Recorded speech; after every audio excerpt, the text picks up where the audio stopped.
luz check engine de tu vehículo está encendida? Podemos ayudarte con O'Reilly Veriscan. Es gratis y provee un informe con soluciones basadas en más de 650 millones de escaneos verificados por técnicos maestros certificados ASE.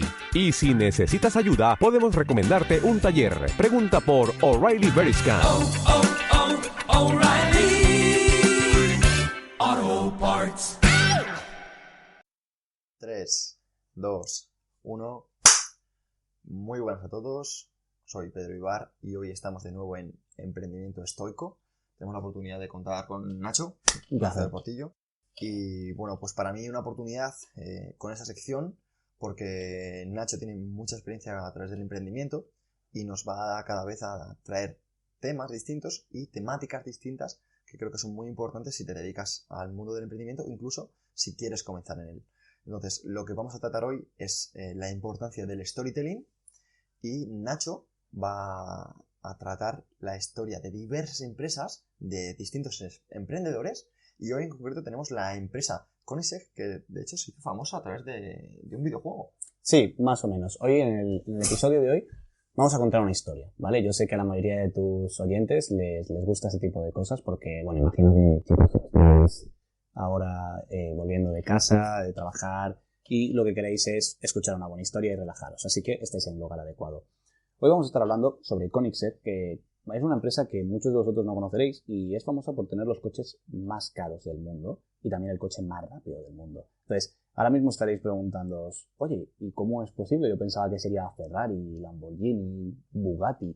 ¿Qué es eso? ¿Qué es esa empresa que se llama Koenigsegg? Entonces, vamos a empezar hablando un poco de cómo surgió, porque esto es muy, muy bonito.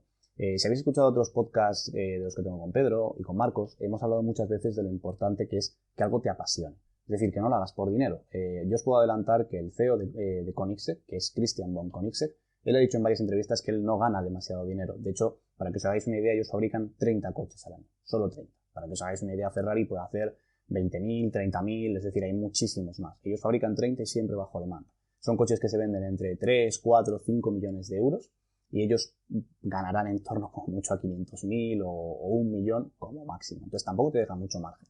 ¿Por qué surge esta idea? Pues por algo tan sencillo como el sueño de un niño. O sea, yo creo que todos hemos sido niños, todos hemos tenido sueños y el sueño de Christian era crear el coche más rápido del mundo. Entonces, claro, llega un punto donde tus padres te dicen, sí, hijo, qué bonito, el coche más rápido, sí, sí. Pero claro, cuando eres un adolescente y eres un apasionado de los coches, como era Christian, y empiezas a pensar, oye, ¿de verdad me puedo dedicar a esto? O sea, joder, yo quiero hacer esto realidad.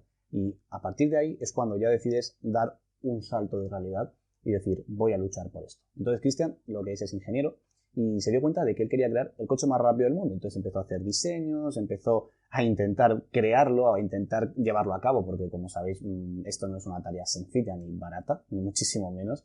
Y sacó algunos prototipos, pero la cosa no terminaba de despegar. Entonces, ¿cómo podrían hacer esto? Bueno, pues es muy importante que tengamos en cuenta cómo lo enfocó él. Es decir, enfocarse en la calidad y no en la cantidad, ¿vale? Entonces, a partir de aquí, lo que él se dio cuenta es que había un hueco en el mercado, y esto es muy importante si queréis emprender, que entendéis dónde hay huecos y dónde hay ofertas y en qué nicho te puedes meter. Y este se dio cuenta de que había un hueco en el segmento de los coches más rápidos del mundo. Para el que no lo sepa, cada año el World Guinness Record certifica cuál es el coche más rápido del mundo y os imaginaréis, hay muchísimos millonarios que lo único que quieren es el coche más rápido del mundo. Es decir, me da igual que sea Ferrari, que sea Lamborghini, que por supuesto no lo son, ¿vale? Para el que no lo sepa, Ferrari y Lamborghini no fabrican los coches más rápidos del mundo. De hecho, ahora mismo la pugna está entre Porsche, Koenigsegg y Bugatti. Y lo que hace es decir, oye, es que si soy el número 1, puedo vender esos 30 coches. Si soy el número 2, no voy a vender ni uno, porque voy a captar un excedente. Es decir, voy a un segmento muy, muy pequeñito que lo único que quieren es ese coche. Para que os hagáis una idea, estos coches no se pueden ir a un concesionario y comprar. De hecho, ellos tienen solamente presencia en Suecia, que es de donde son. No hay concesionarios por el mundo, todos los coches son bajo demanda, tienen lista de espera de años. Es decir, ya no solo el coche que cuesta muchísimo, es que es prácticamente imposible comprarlo. De hecho, tienes que tener un montón de contactos o haber tenido un coche de estos antes. Entonces, claro, ahora seguramente, Pedro, me estás pensando, oye, ¿y cómo surge todo esto? ¿Por qué lo llevan a cabo? Porque claro, tú, por ejemplo, también podrías poner ejemplos así en el fitness. Es decir, cómo hay chicos que piensan, joder, quiero ser entrenador, quiero ser el mejor en esto, que, oye, todos soñamos con eso. Pero ¿cómo lo llevamos a cabo? Seguramente, imagino que estarás por ahí rondándolo. Entonces, en este sentido, Christian von Koenigsegg empezó a llevarlo a cabo y se dio cuenta de la importancia de, como os digo, la pasión. Ellos lo que tienen es una fábrica en Suecia, que era una antigua base aérea de la Armada sueca, que durante la Segunda Guerra Mundial era conocida por ser los fantasmas. Para el que no lo sepa, bueno, pues en Suecia hay a veces niebla y demás, entonces eran aviones tan rápidos que no podías verlos, solamente podías oírlos. De hecho, por eso Koenigsegg tiene el pequeño logo de un fantasma detrás, por un tema de amor, por un tema de que ellos consiguieron esa fábrica, donde fabrican los coches y demás, a cambio de no destruirla. Es decir, a cambio de que de alguna forma esa esencia, si se fuese desde algo tan malo como puede ser la guerra, a algo tan bueno como puede ser el emprendimiento y puede ser que alguien pueda crear algo tan importante para tu país. Entonces ellos se dieron cuenta de que eso era mucho más importante que el tener las mejores instalaciones del mundo, que por otro lado no se podían permitir. Entonces, claro, ellos necesitaban un aeródromo, porque eso es muy importante, porque tienes que hacer test de velocidad. Y ellos no podían permitirse el ir a los circuitos. Hoy en día sí, pero en ese momento no. Entonces, ellos empezaron a trabajar en un único modelo, que era el Koenigsegg Agera R, y ellos lo único que querían era ser el coche más rápido del mundo. Y para esto, pues lógicamente hay que contar con muchísimos diseñadores, con muchísimos investigadores, científicos. Para que os hagáis una idea, por ejemplo, Porsche, que es una empresa que seguramente sí conoceréis, solamente cuando quiso lanzar su nuevo modelo eléctrico, destinó cerca de 900 trabajadores a ello, más o menos. Para que os hagáis una idea, en Koenigsegg trabajan 30 personas. 30, contando todo, incluso a Christian. Entonces vosotros pensaréis, pero ¿cómo es posible que le planten cara? Y ahora viene aquí la pregunta del millón. ¿De verdad lo consiguieron? Es decir, ¿de verdad pudieron tumbar a Bugatti, a Ferrari, a Lamborghini, a todas estas grandes marcas? Sí, pudieron hacerlo. Y claro, preguntaréis ahora, ¿cómo? Es decir, ¿cómo han podido hacerlo? Bueno, a nivel técnico no os lo puedo explicar porque yo tampoco soy un experto en la materia, lógicamente, pero sí os puedo decir varias cosas. A ver, en primer lugar, Koenigsegg es una empresa que lleva bastantes años, pero que es conocida ahora. Y justo lo comentabas al principio de la entrevista, Pedro, ellos se dieron a conocer al público a través de la película de Need for Speed, la famosa saga de videojuegos, que imagino que muchos habréis visto. De hecho, en ella sale Aaron Paul, protagonista de Breaking Bad, para el que no la haya visto, se la recomiendo. Y es muy curioso porque es un muy buen ejemplo de cómo una marca consigue promocionarse sin que sea algo invasivo, porque la trama giraba en torno a los coches de Koenigsegg, es decir, a 3 coches en particular, porque había una trama de asesinato por el medio y demás, no os lo quiero destripar, pero el coche era la clave. Y es muy gracioso porque para grabar estas escenas se utilizaron coches de propietarios reales, porque como te he dicho, Koenigsegg no tiene stock, es decir, no hay ningún tipo de coche en el almacén. De hecho, uno de ellos fue siniestrado, fue una pena, pero bueno, le pagó el seguro. Entonces, básicamente, lo que hicieron fue llevar estos coches y utilizarlos también a través de efectos especiales para no tener que moverlos lo máximo. Y pues aquí se dio a conocer al gran público, porque aparte son coches bonitos, son coches muy rápidos, y claro, la gente pensaba, oye, ¿cómo es posible que yo no conozca esto? Porque yo creo que a cualquiera que le guste los coches sabe lo que es un Ferrari, sabe lo que es un Lambo, pero de repente aparecía esta marca y dices, ¿de dónde ha salido? Entonces, bueno, en este sentido es importante entender cómo ellos fueron capaces de contar su historia y de hacerla interesante, y esos detalles, como el hecho de estar trabajando en una base aérea abandonada que podía haber muerto y decir, oye, no, pues yo prefiero que esto de alguna forma siga existiendo. Además, cabe destacar que ellos, como te digo, no tienen presupuesto para contratar a grandes pilotos porque los coches los prueban los pilotos. Es decir, cuando tú quieres hacer las pruebas de velocidad y demás, lógicamente no los puede llevar cualquiera, tiene que llevarlos una persona que sepa. De hecho, Christian es una persona que pilota todos sus coches, es decir, como el propio CEO es el encargado de conducir todos los coches que salen por la puerta. Esto sería interesante que lo hicieran a lo mejor en Renault o en alguna de estas marcas porque Christian es el primero que tiene que pasarle el control de calidad, por así decirlo. Es decir, si este coche no satisface a un loco de los coches como yo, no se lo voy a vender a alguien por 5 millones. Wow, se juega la vida incluso, ¿no? Se juega la vida, pero Christian, por ejemplo, ahí es donde quería ir también, es un fanático de ese tipo de coches. Entonces, lo que no tendría sentido es que Christian, que es un fanático de los coches de lujo, un fanático de los coches rápidos, de correr, de los circuitos, estuviera en una oficina. Porque a lo mejor él habría estudiado ingeniería y en vez de haber hecho Koenigsegg, hubiera dicho, bueno, pues mira, voy a trabajar en inserte nombre de empresa sueca y por los fines de semana o una vez al mes voy con los colegas al circuito.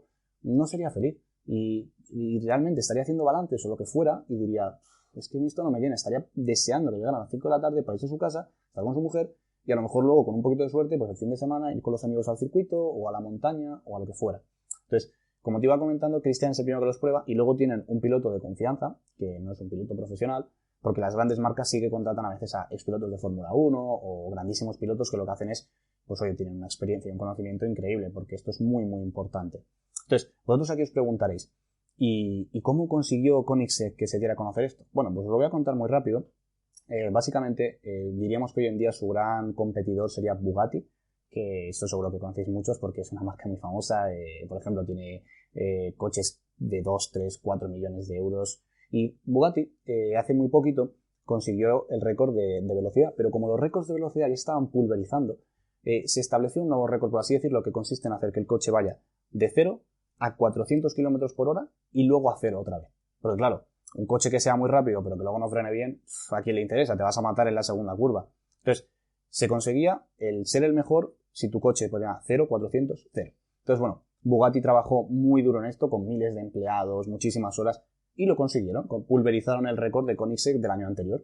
Y claro, pues ya os podéis imaginar, lo que hicieron fue montar una campaña mediática tremenda, alquilaron unas autobahn alemanas, si no recuerdo mal, con Juan Pablo Montoya, expiloto de Fórmula 1, para pilotar el coche, y hicieron las pruebas con la gente de los Guinness y demás, y un montón de gasto en publicidad, entonces consiguieron el récord, y claro, lo hicieron público. Y toda esa semana, todos los medios de motor, hablando de cómo Bugatti había pulverizado el récord de Koenigsegg, cómo les había dejado atrás, cómo de nuevo lo habían conseguido, cómo Juan Pablo Montoya había pilotado ese coche. Bueno, a ver, es una recta, ¿vale? Tampoco hay que hacer mucho, pero bueno.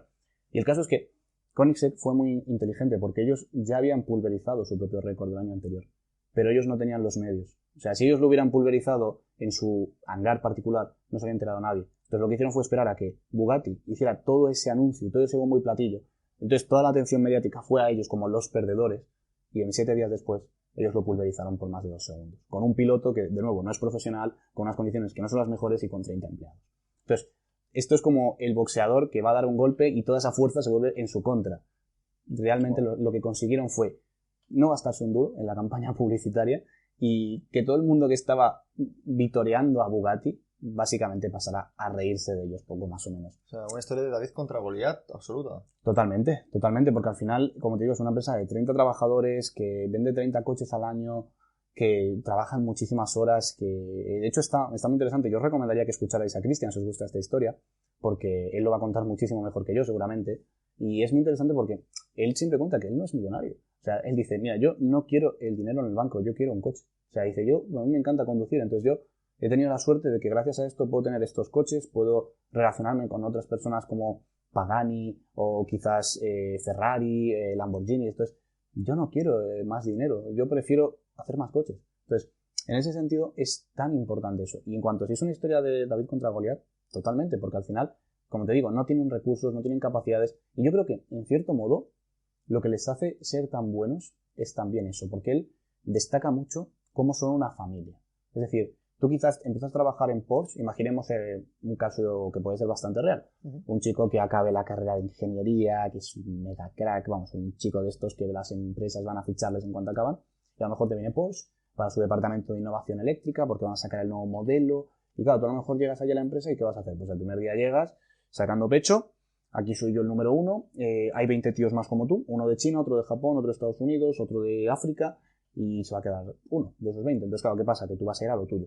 Y aunque tengas un equipo y queráis que todo salga bien, tú dirás, no es por el equipo, es porque yo estoy en el equipo. Entonces, si estoy yo aquí, tiene que salir bien. Entonces, no eres una familia. O sea, porque al final también hay 900 trabajadores. ¿Conoces al CEO de Porsche? Pues seguramente no. Seguramente ni está en la fábrica. Estará en su mansión. En cambio, si tú fichas por Koenigsegg, que de hecho es muy, muy, muy, muy difícil. De hecho, Cristian siempre lo comenta en las entrevistas que nunca contratan a nadie. Es muy, muy raro porque ya están los 30.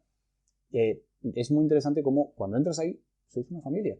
O sea, sois 30, los 30 de siempre que os conocéis, que estáis trabajando ahí, que estáis sacando adelante nuevos materiales y, en cierto modo, me parece muy bonito. Me parece una historia de amor muy bonita porque, por ejemplo, ellos con el dinero que han ganado ahora, con otras cosas, podían haber despedido a su piloto.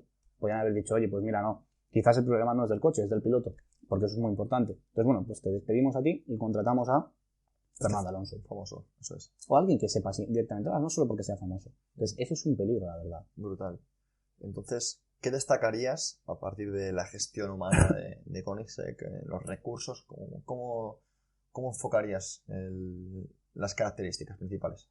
Pues justamente hemos grabado un episodio hace poco con Marcos en el cual hablamos de la confianza. Yo diría que eso es 100% lo más necesario. Porque al final tú cuando ves una entrevista de los empleados, de hecho hay un documental en Netflix para el que le guste que se llama Hypercar, en el cual habla del negocio de los hipercoches y sale Christian von Koenigsegg, salen algunos de sus empleados, salen empleados de otras marcas. Y es que se ve una diferencia brutal. Porque cuando tú ves a los empleados de Porsche o de Bugatti, se nota que no es real, que son no digo que les estén diciendo di esto, pero es que ellos lo tienen tan interiorizado, el trabajar en una gran empresa, una gran compañía que cotiza en bolsa, que somos 900 empleados, que mañana no voy a la calle, que continuamente están buscando a un tío que sea el número 1 y quizás me va a quitar el trabajo. Eso al final te genera un estrés y una tensión increíbles. Y además lo que está incentivando al usuario, en este caso al trabajador, es que él también se vaya. Que mañana si viene Pagani o viene quien sea, directamente te vayas. Entonces, yo diría que lo más importante de la gestión humana es la confianza y luego la trayectoria del líder. O sea, saber que el propio CEO es el primero que está de madrugada en la fábrica contigo. O sea, el CEO, por ejemplo, Cristian, no es empresario. O sea, bueno, ahora sí lo es, pero él no estudió económicas, él estudió ingeniería. O sea, él sabe perfectamente cómo hacer esto. Entonces, yo creo que eso, a tus ingenieros, a la gente que está montando los coches, a tu piloto. De hecho, hay vídeos muy chulos donde el piloto está a punto de probar el coche y está Cristian con él. Dentro está hablando con él, está intercambiando opiniones, está comentando las últimas novedades. Entonces, que yo sé que eso puede parecer lo normal, pero, joder, un domingo a las 6 de la mañana en Suecia, ponerte a lo mejor a contarle todo eso a tu piloto cuando llevas 20 horas trabajando y estás con una camisa remangado, con frío, con hambre, pues no es lo normal. Quizás lo normal sería que viniese el típico CEO que tiene un traje, que está en su coche enorme, que no es de la marca o que es uno que a él le gusta y que, bueno, se pase simplemente a ver el resultado. Yo diría que eso es lo más importante, sin duda. Brutal, Nacho. Para terminar, porque creo que es una historia increíble y me has dejado claro que la base principal es la confianza y la pasión, me gustaría que a las personas que estén escuchando esto y se hayan quedado un poquito igual que yo, fascinados con esta historia, les hablarás de la importancia del storytelling, de la importancia del emprendimiento, de tener una historia, de contar tu historia, de saber tus orígenes. Totalmente. A ver, este podcast ha sido un ejemplo práctico de ello. Si yo, por ejemplo, os quiero hablar de Koenigsegg, os puedo redirigir a Wikipedia, os puedo redirigir a su página web corporativa, a sus vídeos, pero eso no os va a gustar. En cambio, el contar una historia es algo que llevamos haciendo toda la vida. O sea, llevamos haciendo desde que somos hombres de Neandertal. O sea, nos encanta escuchar historias. ¿Por qué? En primer lugar, porque somos empáticos. Es decir, salvo que seamos unos psicópatas, tendemos a ponernos en la piel de los demás. Entonces, el hecho de ver cómo a otra persona le está pasando algo, a ti te gusta. Y si no, pensad cuando erais niños y en el colegio llegaba la cuentacuentos y era el mejor momento del día. De hecho, para aquellos que queráis ser marketers, hay un ejercicio muy bueno que es contar cuentos a niños. De hecho, yo no he contado cuentos, pero yo he sido entrenador de fútbol de niños y cuando alguien me dice, oye Nacho, y para hablar en público, digo, para hablar en público un ejercicio buenísimo es tener a 20 críos de 12 años y tener que contarles algo importante que va a durar más de 5 minutos y entender cómo se va a hacer llegar. Entonces tienes que contarles historias. O sea, si empiezas a soltar datos, a soltar informaciones, a la gente no le va a llegar. Y en el marketing igual. Si lo que hacéis es empezar a contar por qué sois tan buenos, que la empresa es innovadora, disruptiva, que sois líderes en el sector, no os va a escuchar nadie. Pero en cambio, si empezáis a contar cómo tu empresa solucionó el problema de cientos de personas o cómo conseguiste X hito importante, ya tienes la atención de la gente, ya empiezas a contar una historia. Por eso a mí me encanta contar historias a mis emprendedores, porque en primer lugar se lo pasan bien, en segundo lugar aprenden y luego es una vía que ellos quieran seguir aprendiendo. A mí me encantaría que la gente que ha escuchado este episodio, ahora cuando lo termine diga, oye, ¿qué coño es eso de Koenigsegg? Oye, voy a mirarlo, a ver qué tal son los coches, voy a ver esto, a ver la entrevista de Cristian, oye, joder, y a lo mejor puedan llegar a conocer más. Entonces, eso es lo más bonito, que alguien contándote su historia te pueda dar tanto, de una forma tan fácil y sobre todo tan divertida. Yo diría que eso es lo más importante, Pedro. Brutal. Pues desde aquí, darte las gracias una vez más, Nacho. Un placer. Y sobre todo, si alguien está escuchando esto y quiere saber historias de otras empresas, quiere preguntarle algo concreto a Nacho, pues que sepa que va a tener la oportunidad en Emprendimiento Estoico, porque es un apartado que tenemos tanto con Nacho como con Marcos, para resolver todas estas dudas. Totalmente. Podemos traer ejemplos de otras empresas, de emprendedores. Mi idea es que podamos traer aquí ejemplos de la vida real, prácticos, tanto de empresas, startups, emprendedores, speakers, un poco de todo, porque yo creo que al final nos puede sumar a todos muchísimo. Pues desde aquí, otra vez, gracias, Nacho. Muchas gracias a ti, Pedro. Nos vemos pronto. What you're hearing is Hardie Fiber Cement Siding living up to its reputation as the siding that helps resist weather damage, no matter what Mother Nature throws its way.